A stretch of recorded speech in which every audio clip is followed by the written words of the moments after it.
broadcaster na babae. Yun, napanood ko yun eh. Kaya nga magkasintono sila Sen eh. Kaya kung magsalita pa naman yan eh, akala mo tumatakbo, hindi mo maintindihan, di ba? Oho. Subukan mo tumatakbo ka, nagsasalita ka, humihingal ka. Ayun, Pagka yun eh, nagtatanong, humihingal eh. Ano? Kakapusing ka na hininga nun, Sen. Oh. Kapag ako'y nakikinig doon, ako ang napapagod eh. Nakikinig lang ako, pagod na pagod ako eh. Kaya ayaw kong pakinggan yun eh. Ganun mo ba? Oh. Ang sabi niya, ay bakit ang DPWH lang? Oho. Mariusip ng mga tao ito, sabi ko. Nag-umpisa pa lang ako din.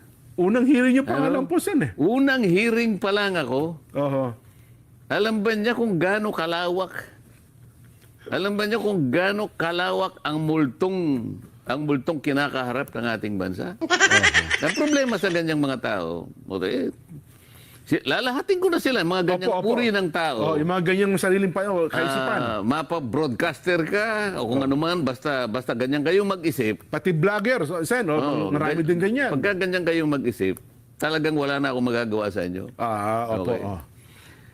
Hindi naman kayo abogado kasi. Ang abogado kasi, bago magsalita, nag-iisip. Itong mga ito, nagsasalita, hindi nag-iisip. Ganyan yung mga yan. Mayroon pong paglalarawan niyan, Sen. Paano ka mag-iimbestiga nang hindi mo muna ilalatag? Kumbaga sa korte, the predicate, sasabihin ng korte sa'yo, Counsel, you need to lay the predicate. Hindi pwedeng hindi ka mag-lay ng predicate. Siyempre. Ilalatag mo muna. Isa-isa mo ngayon. Ba't kaya? Saan ka naman nakakita ang mga ganyan na? Ang gusto ata sa unang araw pala, ipatawag din na lahat ng mga... Wala naman kasi silang direksyon na magtanong eh. Nagtatanong lang sila sang-ayon doon sa kanilang nalalaman. Yan. Hindi ko kayo papatulan. May iksi ang mga kukotin nyo. May diferensya pa ang mga ulo nyo. Kaya hindi ko kayo papatusin.